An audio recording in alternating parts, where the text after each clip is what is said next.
Hey, this next video is on how to tie a triple fisherman.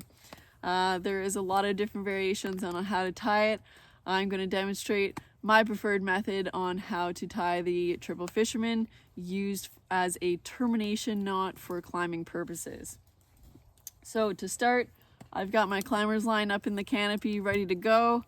I'm utilizing my working end. As you can see, it does not have a splice. And I've got my appropriate carabiner for climbing, which is a DMM triple action double locking carabiner used for climbing purposes.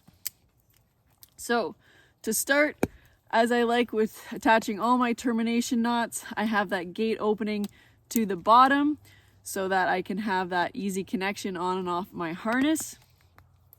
With my working end, I'm going to pass it through, capturing my carabiner, creating a bite through that. I'm now going to make a turn around the standing part of my rope. Now, very important, I'm making 3 turns and they're going to start from above and wrapping down towards my carabiner.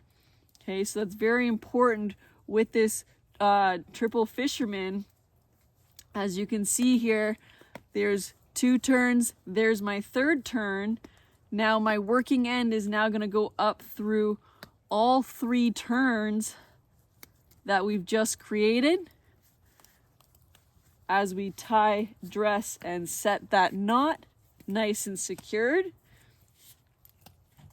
Okay, making sure that it's nice and secured down onto my carabiner.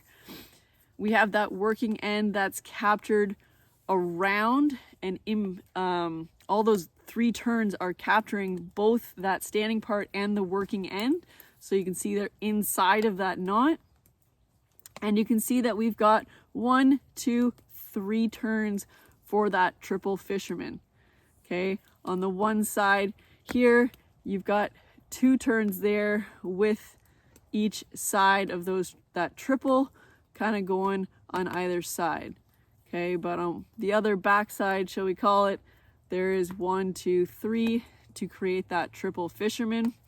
We've got enough tail on the end of that knot that we like for all of our knots, and everything is tied, dressed, and set nice and snug down on that carabiner.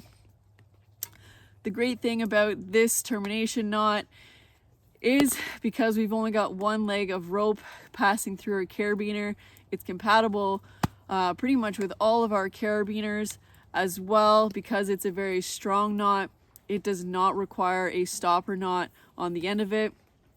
So as long as we've got enough tail, which I've got an abundance here, I never like to consider that tape as part of that tail, because tape has a very different friction and may not actually function the same to prevent any sort of slippage of knots. But no need for a stopper knot. It's a nice strong knot, but on the downside is under heavy loads, this can be a knot that is a little bit harder to untie. The best way to do it is to simply remove that carabiner, and now we've virtually got a slip knot where we can take those legs of rope and slip them off that end, and everything comes undone. So that there is our triple fisherman utilized for a termination end of our climbing system. Thanks for watching.